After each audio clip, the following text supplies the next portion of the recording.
Hello everyone, we just got a huge free update in Borderlands 4 and I'm going to be covering all of that in this video with the 9 new legendaries, Bloomreaper the Invincible, Ultimate Vault Hunter 6, as well as True Mode, which makes it play like there's 4 players for solo players, giving you a new enhanced difficulty option. Now, this is Bloomreaper here, and there's special challenges that get you new loot depending on how quickly you're able to clear out this boss. Now, it has a platinum time of 1.5 minutes, and I've been running this. I beat Bloomreaper about 40 times right now, and I come close with a build on Rafa using the bod, but I unfortunately cannot beat the 1.5 minute timer, and a lot of others online can't either. Now, I'll be breaking down all the information in this as well, and some of the builds that we thought were going to get nerfed didn't end up getting nerfed, so that's great. The reason that it's impossible to be able to beat this boss in 1.5 minutes is that it has an invincible health bar often on it, and the weirdest part about this is that it takes a very long time, and I don't think it's even possible to beat the 1.5 minutes, so all the new content included is a new area of the Bloom where you're going to face off against Bloomreaper the Invincible, and there's new legendaries. Mantra being the most interesting one for me. It's a melee shotgun, kind of like Face Puncher, and we also got the Rainmaker Ripper Sniper Rifle here, which is a guaranteed draw for Platinum tier, which has been impossible to get. But honestly, I really like the Mantra, and I think it's going to go very well on builds that specialize in melee damage, like a red skill tree Amon here, and you can get a few different elemental choices on it. There's also a new shield, which is okay. The Urchin TDR Ordnance, which is like a UA, or like, kind of like the UAV, you can explode it. It's a almost like C4 grenade. We also got the Jet Setter Ripper Ordnance, which shoots out thaw blades that bounce up and explode. Not as good as some of the other options we have. It unfortunately feels like a weaker disc jockey, but we also got new class mods for each of the Vault Hunters on Silver tier or higher. I've had a hard time finding these drop, unfortunately, too. Now, they also introduced True Mode, which basically, this comes from a really old Borderlands mod, which would trick the game into thinking you had 4 players when you only had 1 at a time. So not only do we have Ultimate Vault Hunter rank 6, but we also have the True Mode, which is going to scale everything up as if we had 4 players. So this means more badasses. It's pretty fun, but challenging at the same time. And you can select that after completing the campaign. They're also adding in a new firmware Skillcraft, which is only available in Ultimate Vault Hunter 6. This makes action skills more dangerous to your enemies. This is going to be crazy on Vex builds because skill damage applies a little bit differently than action skill damage. Skill damage applies to Vex's bleed and her bloodshot, which is going to make this deadly because it's plus 10%, skill critical hit chance 10%, and then dealing skill damage increases skill damage by 2%, max 25 stacks for 50% extra skill damage. So that's 60% extra crazy stuff there. So yeah, it felt like Vex is kind of falling behind in terms of her DPS compared to the other Vault Hunters, but I think that this is definitely going to help with that and make her feel a lot more viable, as skill damage is kind of like her thing with bleed, bloodshot, and all the other abilities that are going to proc off that, which does make it work a little bit differently action skill damage. And the best part is it also boosts up her Eldritch Blast too, because that's considered skill damage too. Again, this right here is why Bloomreaper takes so long. Like, it has a health bar that's invincible right now. It's just stalling, so it'll literally stall for like a whole minute, and then you also have to remove its health bar too, so that is kind of frustrating. They also made some much needed gameplay changes. This was a big one in the community. The not so immortal Boneface is no longer immortal. You weren't able to kill him. I did see some people on Facebook were able to. The funny thing is, this is needed to get to Ultimate Vault Hunter 4, so this is good that they fixed that. There's also some other changes across the board here. Across the board, just some minor changes here, but daily and weekly vault card challenges now refresh properly when they expire. And on top of that, when you're playing with multiplayer, they won't expire, or you'll be able to get them a little bit more guaranteed. I guess here's the dev note right here saying that vault card progress is lost in multiplayer. They're working on tracking and fixing that, so that will get fixed at a later date. They did make a lot of changes to gear, so the repulsor augment could launch enemies really far and cause mission blockers, so they've changed that. The Midnight Defiance sniper rifle is now more likely to ricochet its projectiles, which previously it did have some issues with that. They say this here, TDR Legendary Pistol Inscriber now counts the Timekeeper's Radiant Shield, the Timekeeper's new shield. I'm not sure if that's a typo, couldn't find anything on that.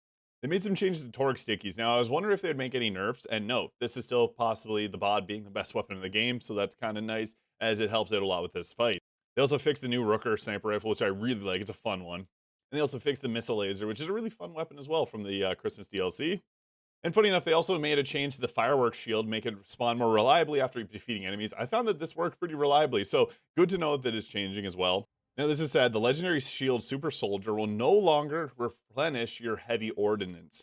This used to give you 1 ammo per second, which was really nice on certain heavy ordinances that have very low shots, because this applies. Heavy ordinances are weird where they get bonuses to gun damage and bonuses to ordnance, so they can double dip in that regard, and I think that's why this was applying to them. Now, this makes it so that the watts for dinner is better. Most cases, the watts for dinner was actually better for the 25% shock damage, especially if you're running this Amon build that I have here. I posted in the past. because he's able to get infinite ordnance from his skill tree and doesn't really need that. It will impact Harlow, but I don't think it's going to be as bad as some people are making it out to be. I've used a lot of builds that I've got infinite ammo with without using the super soldier, so it's still possible. Ripper Hellfire SMG is now correctly doing its damage, which is cool. And the Rooker now does a correct amount of needles whenever you fire the underbarrel. I actually had a lot of questions on how to get it to work. You do have to use the underbarrel for the needles to appear. And they also made some vault card fixes because I've actually had some really weird glitches with the vault cards. Now, Vault Hunter's got some changes. They fixed it so that you can't get skills before you're normally intended to. New characters no longer inherit SDU points from previous characters. This sucks. I hope that they make some changes here because it is super annoying to go through and try to grind all the SDU update grade. It is very tedious, especially like I honestly think they should give you maybe like half or more, like 4 out of 7 for each of these, just so that you at least are starting with something if you're leveling an alt from level 30, because it is extremely frustrating. And I feel really bad for a lot of people that are trying to level up their alts because it's not very friendly. So they did say they're going to be making some changes in the future. I hope that they maybe make a change to SDUs because, yeah, this is just not very player friendly or time friendly. And Shield Boy got some fixes too. So Troubles, Reaper, and Forge weapon changes. This is actually really exciting because some of the weaker builds are pretty weak. They're hopefully going to be making some more changes to them. They say they aren't quite hitting the benchmark they like them to be performing at. Now, previously, Troubles summons weren't getting the proper damage, and it's going to be fixed here. So I'll get to Vex in a second. I'll show off Amon because he's got some changes to his tempered skills. These skills are his Forge drones. Now, what's cool about the Forge drones is I see them scaling well later on in the game for a few reasons. Most notably is they deal melee damage, which can be kind of funny. They can trigger My Touch is Death, and there's a class that gives multiple of them to you. This makes it so that you can activate his kill skills on melee damage, and it actually synergizes well because they go around shooting melee damage. Now, the problem is not their damage. Their damage is a problem, but they don't shoot smart. If you've ever used these, you're going to see that they miss the target more often than they hit it, so it's not actually able to proc that very much. Which sucks because he does have class mods that give him these skills and give you the Forge drones, but the Forge drones aren't really worth using, honestly. So hopefully they'll make some further changes here because Amon's green skill tree just feels so weak in comparison to his blue and red or the blue and red combo that I'm using. And Trouble got some changes, which were needed. So basically what they did is they gave him a blink melee attack every 12 seconds. I'm not sure if this is going to help too much, but Trouble does have trouble with hitting people often. So giving it every 12 seconds, that's a long time. Sometimes that's all it takes to, like if it was 6 seconds, maybe they'll be better. I'll have to try this and see how that works. But what's nice is they increase the damage radius to make the Reapers and Trouble much more easy to deal damage to the enemies. The Reapers were already pretty good in all honesty. I like them. And the Forge weapons. So we'll have to see how this all plays out. But I think they need more buffs to be able to be powerful. But Trouble's range attacks now benefit from melee damage, which is kind of funny is previously, if you're using Trouble, it does have a ranged attack that it'll do, but if you had any buffs to your melee damage, and there's quite a few that are going to increase melee in this skill tree, they wouldn't actually apply to its flying attack. So whenever it shoots the little thorns at targets, it wasn't able to actually get any buffs on those. So it was doing like piss poor damage. This at least changes it. Blink Strike will do more damage. Violent Outburst, they just gave it small boosts to the damage. I've seen them do bigger buffs. I do think the red skill tree needs a lot more, just because the green skill tree is so much more powerful, and the blue with a little bit of green is second best build in the game with the Reapers. So Trouble needs more help. I really like the Trouble build. I used it in my first playthrough, and it's fun, but just lackluster in its damage output. Now, unfortunately, they made changes to Permalast to prevent it from unintentionally behaving as an overdrive skill. That's why you'd see it in a few of my videos where it would scale up to 150%, which was crazy. And this is actually going to be a huge nerf to Rafa's damage on certain builds because this would scale up and Permalast would double the action skill damage. And oddly enough, it would trigger certain builds to actually create a chain of infinite damage. And also, the dataless Mad Lad now works properly. So that's kind of cool. I've gotten a lot of Mad Lad drops from Bloomreaper. Now, there's also some changes to split screen, just making it more reliable. And there's actually a lot of performance-related changes. I noticed it actually plays a lot better on my PC now, and I have an okay PC. Nothing fantastic, but hey, I'm always happy for more performance, and I've seen other people talking online about how they had better performance as well, which is just great to see. Also, some changes to the UI and text. Nothing super major. Just happy to see the kinetic damage is wrote out correctly now and not glitched all the sides. So that was a thing that was impacting the game for about a month now. So yeah, they made some changes across the board here.